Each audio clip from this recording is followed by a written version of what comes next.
To clarify, they're all great DMs, but only 2 of them are also good performers. Matt Mercer is a voice actor who was playing D&D at home with other voice actors, and in 2012 they began streaming their game on Twitch. 3 years later, they were invited to play on Geek and Sundry, which gave them access to a much wider audience. They already had a dynamic, they all had experience performing, and they all love what they do.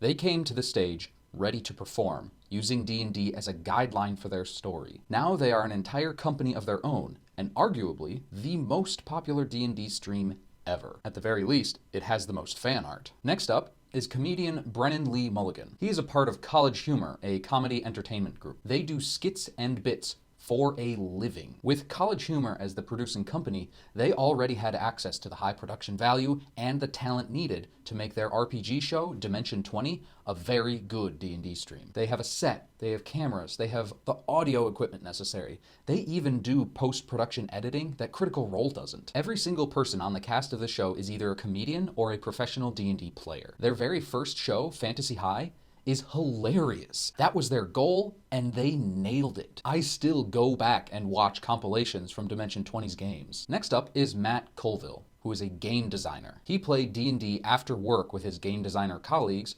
and ended up starting one of the most successful DM advice channels on YouTube. He's not an actor. He's not a comedian. He is a designer. The way he runs his games is for the players to have the most fun, and they love it. But I could not easily find funny clips or compilations from his first streamed game, Chain of Acheron, and there's very little fan art for that one as well.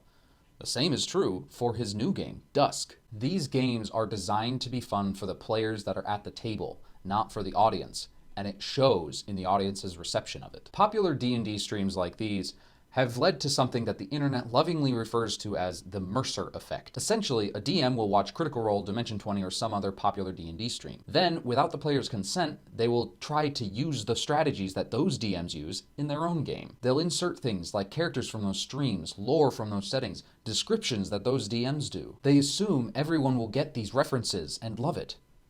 The players don't love it. Any change at the table that does not involve the player's consent is a huge risk. There are plenty of horror stories about the Mercer Effect ruining games. It is a topic of very heated discussion in many online forums. The biggest D&D streams like Critical Role, Dimension 20, etc., those are all performances. They're designed to be fun for us, the people watching, their audience. For those shows, entertaining the players is secondary, which is the complete opposite of what it should be when there's no audience. For example, when a player switches characters, they often have to sit out for several sessions in a row, spectating from off-screen, not being able to engage in the story. They're forced to wait until the story reaches a point where their new character can be introduced in a cohesive way. Sitting out for an entire session or more is usually not most people's idea of fun, and it's not what they expect when they come to a D&D table. It works for these D&D streams because those players are also performers. They are used to sitting around waiting for their cue, even when everything is improvised. Now, whether your game has an audience or not,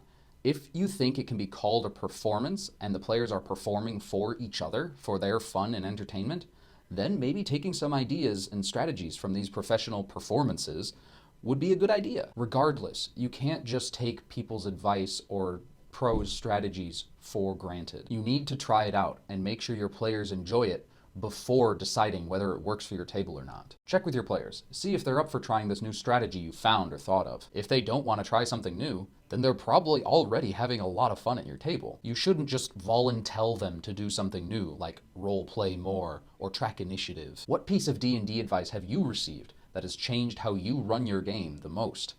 Let me know in the comments, and remember, everything is going to be okay.